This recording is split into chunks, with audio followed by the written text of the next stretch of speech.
Hello dears, ഇന്ന് നിങ്ങൾക്ക് ഞാൻ ഷെയറാക്കി തരുന്നത് ഒരു പനീർ പുലാവിൻ്റെ റെസിപ്പിയാണ്. അതിനായിട്ട് ഒരു ഗ്ലാസ് ബാസ്മതി റൈസ് 2 മണിക്കൂർ കുതിർത്തിട്ട് ഒന്ന് മാറ്റി വയ്ക്കണം കേട്ടോ. നല്ലതുപോലെ കഴുകിയിട്ട് കുതിർത്ത് മാറ്റി വയ്ക്കാം. ഇനി ഒരു പാൻ അടുപ്പത്ത് വെച്ചിട്ടുണ്ട്. അതിലേക്ക് 2 ടേബിൾ സ്പൂൺ വെള്ളം ഒഴിച്ച് കൊടുക്കാം. അതിലേക്ക് പട്ട, ഗ്രാമ്പു, ഏലക്ക, 2 ടേബിൾ സ്പൂൺ നെയ്യ്, ആവശ്യത്തിനുള്ള ഉപ്പ് ഇത്രയും ചേർത്തിട്ട് വെള്ളം നല്ലതുപോലെ തിളയ്ക്കുമ്പോൾ നമ്മളുടെ കുതിർത്ത് വെച്ചിരുന്ന ബാസ്മതി റൈസ് കൂടി ചേർത്തിട്ട് ഹൈ ഫ്ലെയിമിൽ വെച്ചിട്ട് നല്ലതുപോലെ വെട്ടി തിളയ്ക്കുമ്പോൾ ലോ ഫ്ലെയിമിൽ വെച്ചിട്ട് ഒന്ന് കുക്കാക്കി എടുക്കാം കേട്ടോ. ഇനി ഒരു പാൻ അടുപ്പത്ത് വെച്ചിട്ടുണ്ട്. അതിലേക്ക് 2 ടേബിൾ സ്പൂൺ സൺഫ്ലവർ ഓയിലും ഒരു സവാള, ഒരു തക്കാളി ഇത്രയും കൂടി ചേർത്തിട്ട് നല്ല രീതിക്ക് ഒന്ന് വഴറ്റി മാറ്റി വയ്ക്കാം. ഇനി അതിലേക്ക് ഇഞ്ചി വെളുത്തുള്ളി പേസ്റ്റ് കൂടെ ചേർത്തിട്ട് പച്ചമണം മാറുന്നത് വരെ ഒന്ന് വഴറ്റിയെടുക്കണം. ഇനി ഇതിലേക്ക് വീണ്ടും പൊടികളെല്ലാം ചേർത്ത് കൊടുക്കാം കേട്ടോ. 1 ടേബിൾ സ്പൂൺ മുളക് പൊടിയും 1/2 ടേബിൾ സ്പൂൺ ഗരം മസാല പൗഡറും അതുപോലെ തന്നെ ഈ മിക്സിന് ആവശ്യത്തിനുള്ള ഉപ്പ് കൂടെ ഒന്ന് ചേർത്തിട്ട് നല്ലതുപോലെ ഒന്ന് പച്ചമണം മാറുന്നത് വരെ ഒന്ന് വഴറ്റിയെടുക്കണം. ഇനി ഇതിലേക്ക് ഞാൻ ചേർത്ത് വെച്ചിരിക്കുന്നത് കുതിർത്ത് വെച്ചിരിക്കുന്ന ഗ്രീൻ പീസാണ് കേട്ടോ.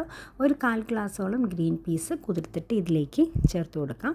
ഇനി ഇതിലേക്ക് ഒരു 3 to 4 ടേബിൾ സ്പൂൺ വെള്ളം ഒഴിച്ചിട്ട് ഈ ഗ്രീൻ പീസ് ഒന്ന് വെന്ത് വരുന്നത് വരെ ഒന്ന് മീഡിയം ഫ്ലെയിമിലോ ലോ ഫ്ലെയിമിലോ വെച്ചിട്ട് ഒന്ന് കുക്ക് ചെയ്തെടുക്കാം.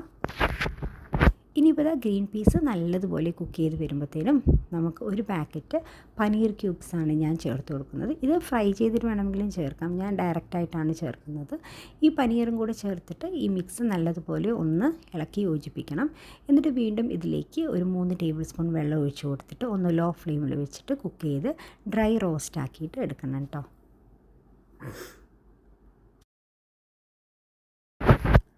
നമ്മുടെ പനീറിൻ്റെ കൂട്ട് ഡ്രൈ ആയിട്ട് വെള്ളമെല്ലാം വറ്റിയതിന് ശേഷം നമ്മൾ വേവിച്ച് മാറ്റി വെച്ചിരിക്കുന്ന ബസ്മതി റൈസ് ഇതിലേക്ക് ചേർത്ത് കൊടുക്കാം. ചേർത്ത് കൊടുത്തിട്ട് നല്ല രീതിക്ക് ഒന്ന് മിക്സാക്കി എടുത്തു കഴിഞ്ഞാൽ നമ്മളുടെ അടിപൊളിയായിട്ടുള്ള പനീർ പുലാവിൻ്റെ റെസിപ്പി ഇവിടെ റെഡി ആയിട്ടുണ്ട് കേട്ടോ. ഒരു വലിയ പാനിൽ ചെയ്യുന്നതാണ് കുറച്ചുകൂടെ നല്ലത്. ഇതിപ്പോൾ ഇളക്കാൻ കുറച്ച് ബുദ്ധിമുട്ടായിരുന്നു, എന്നാലും ടേസ്റ്റിൻ്റെ കാര്യത്തിൽ നോ കോംപ്രമൈസ്. അപ്പോൾ എല്ലാവരും ഈ ഇഫ്താറിന് ഒന്ന് ട്രൈ ആക്കി നോക്കിയിട്ട് ഫീഡ്ബാക്ക് ഒന്ന് അറിയിക്കണേ.